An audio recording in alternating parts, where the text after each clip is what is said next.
दोस्तों, मैं गणिका सिंह स्वागत करती हूँ आप सभी का आपके अपने चैनल गणिकाज़ में।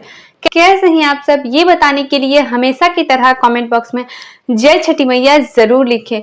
तो चलिए दोस्तों, आज हम इस वीडियो में जानेंगे छठ महापर्व कब से प्रारंभ हो रहा है, कब समाप्त हो रहा है, किन किन बातों का हमें ध्यान रखना है, छठ से कितने दिन पहले हमें नॉनवेज छोड़ देना चाहिए, कौन कौन से कार्य हमें नहीं करना चाहिए। इस तरीके से बहुत सारी महत्वपूर्ण बात आज हम इस वीडियो में जानेंगे। तो बने रहिए मेरे साथ मेरे चैनल पर। अगर आप सभी के लिए वीडियो हेल्पफुल होता है तो वीडियो को एक लाइक जरूर करें। इसके साथ ही मेरे चैनल को सब्सक्राइब करके बेल आइकन को प्रेस कर दें ताकि मेरी आने वाली वीडियो की सभी नए नोटिफिकेशन आप सभी के पास सबसे पहले पहुंचे। तो चलिए हम वीडियो को शुरू करते हैं। तो आपको मैं बता दूं कि छठ महापर्व कुल 4 दिवसीय व्रत होता है। नहाय खाए से प्रारंभ होकर पारण पर यह समाप्त होता है और यह व्रत बहुत ही कठिन माना जाता है क्योंकि इसमें महिलाएं 36 घंटे का निर्जला उपवास करती हैं। इसके साथ साथ ये बहुत ही सावधानी पूर्वक करने वाला व्रत होता है क्योंकि माना जाता है कि अगर हमसे इसमें कोई भूल चूक हो जाए तो वो साथ के साथ ही हमें देखने को मिल जाता है अगर हमसे कोई गलती हो जाए तो। इसीलिए बहुत ही सावधानी से हमें यह व्रत करना चाहिए। क्षमा वगैरह मांगते हुए हमें यह व्रत उठाना चाहिए, ठीक है। तो चलिए, आप लोगों के कुछ सवाल हैं जिनके जवाब मैं आप लोगों को बता देती हूँ। तो सबसे पहले मेरी बहनों ने पूछा है कि दीदी क्या इस साल 2024 में छठ पहली बार हम कर सकते हैं या नहीं। तो देखिए, जैसा कि मैंने बताया, बहुत सारी वीडियो में मैंने बताया हुआ है कि इस बार कुछ भी खरमास मलमास अधिक मास कुछ भी ऐसा नहीं था। तो इस बार आप लोग जो है वो छठ महापर्व पहली बार अगर करना चाहती हैं तो आराम से कर सकती हैं, ठीक है। आप लोगों ने पूछा है कि दीदी छठ कब से प्रारंभ हो रहा है। तो देखिए, मैं आपको बता दूं, छठ है वो कार्तिक माह के शुक्ल पक्ष चतुर्थी से प्रारंभ होकर सप्तमी तिथि पर यह समाप्त होती है। चतुर्थी के दिन हम नहाय खाए की विधि करते हैं। पंचमी के दिन छुटकी छठ या खरना के नाम से हम जिसको जानते हैं हम वो करते हैं, ठीक है। षष्ठी के दिन हम संध्या का अर्घ देते हैं और सप्तमी के दिन सुबह का अर्घ देके हम पारण करते हैं। तो यह कुल 4 दिवसीय व्रत होता है। आपको बता दूं, इस साल 2024 में छठ महापर्व प्रारंभ हो रहा है 5 नवंबर दिन मंगलवार से और समाप्त हो रहा है 8 नवंबर दिन शुक्रवार को, ठीक है।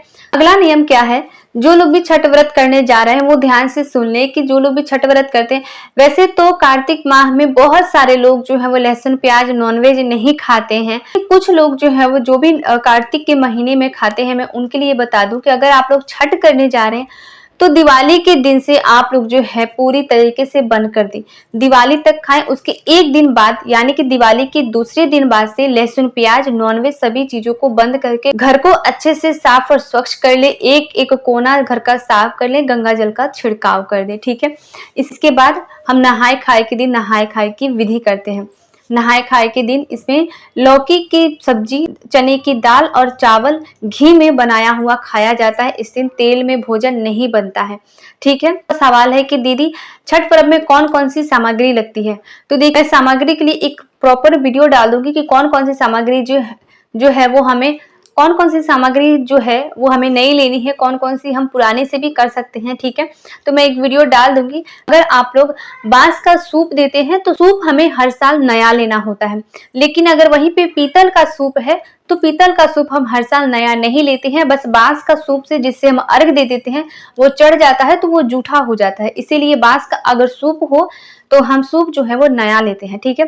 मैं ये भी बताती चलूं कि छठ व्रत में कोरे साड़ी से ही हमें व्रत उठाना भी चाहिए और हर साल कोरे साड़ी से ही हमें व्रत करना चाहिए, ठीक है। अगला आप लोगों का सवाल था कि दीदी भोजन जिस पे बनता है उस चूल्हे पर हम माँ छठी मैया का प्रसाद बना सकते हैं या नया गैस पहले से ले लें। तो देखिए, अगर आप लोग साफ और शुद्ध तरीके से भोजन बनाती हो जिसपे लहसुन प्याज ना बनता हो, नॉनवेज वगैरह ना बनता हो, अगर ऐसी है तब तो आप लोग धो के अच्छे से पोंछ पाछ के धो के जल का छिड़काव करके, अगर गैस है तब मैं बता रही हूँ कि उस पर एक आम की लकड़ी लगाकर और फिर जो है वो प्रसाद का नियम करें। नहीं तो आप लोग अगर चूल्हे बनाने का सुविधा हो तो चूल्हा ही बना ले, क्योंकि चूल्हे को ना शुद्ध माना जाता है।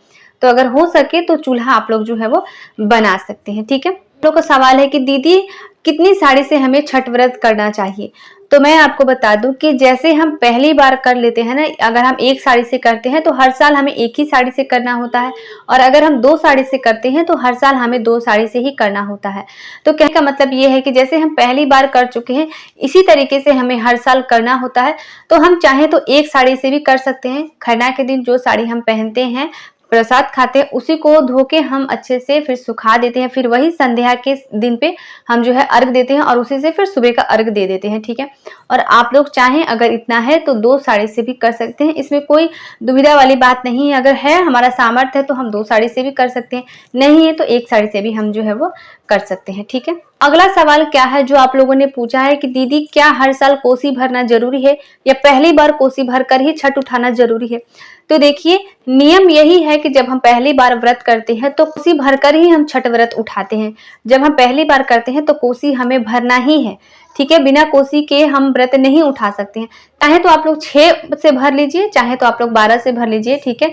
टोटली आप लोग की मर्जी है, लेकिन कोसी तो भरना है। तो आप लोग पहले से ही अपनी तैयारी करके रखें। जो भी मेरी माताएं बहनें पहली बार करने वाली हैं तो उनको मैं बता दूं कि जैसा हम पहली बार कर लेते हैं वैसा ही हर साल करना होता है। तो उसको सोच के हमें व्रत उठाना चाहिए, तो कोसी भरकर ही उठाना है। इसके बाद अगर कोई नया कार्य घर में होता है, जैसे घर बनता है या बच्चे होते हैं या शादी होता है, इसके बाद काम होता है, तब हम कोसी भरते हैं। नहीं तो बहुत ज्यादा दिन अगर हो जाता है ना तब भी हम कोसी भरते हैं, वो टोटली अपनी मर्जी है। लेकिन अगर हम पहली बार व्रत कर रहे हैं तो बिना कोसी भरे हमें छठ व्रत नहीं उठाना चाहिए, ठीक है। करती हूँ आप लोगों को सारी बातें समझ में आई होंगी, सारी बातें क्लियर हो गई होंगी। तो अगर वीडियो आप लोगों के लिए हेल्पफुल हो तो वीडियो को एक लाइक जरूर करें और इसके साथ ही मेरे चैनल को सब्सक्राइब करके बेल आइकन को प्रेस कर दें ताकि मेरी आने वाली वीडियो की सभी नई नोटिफिकेशन आप सभी के पास सबसे पहले पहुंचे। तो मिलती हूँ मैं आप सभी से नेक्स्ट वीडियो में, तब तक के लिए नमस्कार।